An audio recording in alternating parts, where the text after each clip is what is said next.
আমাদের প্রাথমিক বিজয় অর্জন হয়েছে এবং আমরা নিশ্চিত করতে চাই এই বিজয়ের ধারাবাহিকতা অব্যাহত রাখতে আপনাদের যে কাজটি করতে হবে, আপনাদের সামাজিক নিরাপত্তা বলয় নিশ্চিত করতে হবে এবং আপনারা নিশ্চিত করবেন আপনাদের আশেপাশে যারা সংখ্যালঘু রয়েছে তাদের আপনারা নিরাপত্তা দিবেন। আমি পুনরাবৃত্তি করতে চাই, মনে রাখবেন শত্রু নিধন একদিনে শেষ হয় না।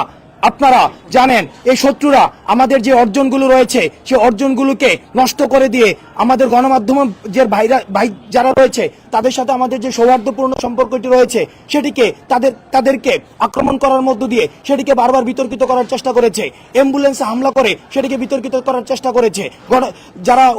সংখ্যালঘু রয়েছে তাদের উপরে হামলা করে এই আন্দোলনটিকে বিতর্কিত করার চেষ্টা করেছে। সুতরাং আমাদের চূড়ান্ত বিজয় অর্জন না হওয়া পর্যন্ত, একটি সমৃদ্ধ বাংলাদেশ না হওয়া পর্যন্ত আপনারা যারা ছাত্র নাগরিক রয়েছেন তারা আপনারা নিজ নিজ জায়গা থেকে সবার নিরাপত্তা নিশ্চিত করবেন, আপনার পাশের ভাইটির নিরাপত্তা নিশ্চিত করবেন, পাশের বাড়িটির নিরাপত্তা নিশ্চিত করবেন এবং নিশ্চিত করবেন আজকের এই প্রাথমিক বিজয়ের অর্জনের সুযোগ নিয়ে কেউ কোনো দুষ্কৃতিকারীরা যারা এই বাংলাদেশকে এতদিন নরক বানিয়ে রেখেছিল তারা যেন কোনো ধরনের এই আন্দোলনকে প্রশ্নবিদ্ধ না করতে পারে এবং আমরা যে স্বপ্নের বাংলাদেশ দেখছি সেই স্বপ্নের বাংলাদেশে তারা যেন কোনো বাধা না হতে পারে।